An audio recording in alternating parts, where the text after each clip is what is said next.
భీమారం మండల కేంద్రంలో తెలంగాణ రాష్ట్ర బీసీ జేఏసీ పిలుపు మేరకు బీసీ బంద్ కార్యక్రమం చేపట్టిన మండల బీసీ జేఏసీ నాయకుల ఆధ్వర్యంలో జాతీయ బీసీ సంక్షేమ సంఘం రాష్ట్ర కార్యదర్శి, తెలంగాణ రాష్ట్ర గొర్రె మేకల పెంపకం వృత్తిదారుల సంఘం రాష్ట్ర అధ్యక్షుడు డాక్టర్ కొమ్ము అశోక్ యాదవ్ మాట్లాడుతూ బీసీలకు అన్యాయాన్ని సహిస్తాం కానీ అవమానిస్తే సహించం. అగ్రకుల బీసీ ద్రోహుల్లారా, ఎలక్షన్ నోటిఫికేషన్ ఇచ్చిన తర్వాత హైకోర్టు వెళ్లి స్టే ఇవ్వడమేంటి అని, ఇది భారతదేశ చరిత్రలో బీసీలపై అన్యాయంగా అడ్డుకుంటున్న అగ్రకులాలు తెలంగాణ రాష్ట్రంలో మొట్టమొదటి బీసీ 42% రిజర్వేషన్ పై తెలంగాణ రాష్ట్ర ముఖ్యమంత్రి రేవంత్ రెడ్డి గారు ఢిల్లీలోని జంతర్ మంతర్ వద్ద పెద్ద ఎత్తున 2 సార్లు దేశవ్యాప్తంగా ఉన్న రాష్ట్రాల బీసీ నాయకులతో కలిసి మహాధర్నా చేసి బీసీల కోసం కేంద్ర ప్రభుత్వంతో పోరాడుతూ అసెంబ్లీలో తీర్మానం చేసి గవర్నర్ గారికి, రాష్ట్రపతి గారికి నివేదిక సమర్పించి బీసీ 42% ఇస్తూ ఎలక్షన్ నోటిఫికేషన్ చట్టబద్దంగా ఇచ్చారు.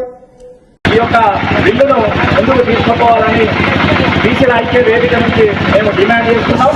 అదేవిధంగా ప్రతి 90 హక్కుల పోరాట సమితి కావచ్చు, మాల మహానాడు కావచ్చు, అన్ని కులాల మద్దతు ఈ బీసీ ఎంఆర్పీఎస్ కావచ్చు, అన్ని కులాల మద్దతు ఈ బీసీ రిజర్వేషన్ కు 100% మద్దతు ఉంది. కాబట్టి దీనిని మన పాలకులు గమనించి ఈ బీసీ రిజర్వేషన్ ను వెంటనే ముందుకు తీసుకుపోవాలని ఈ భీమారం మండలం నుంచి బీసీ ఐక్య వేదిక నుంచి మేము డిమాండ్ చేస్తున్నాం.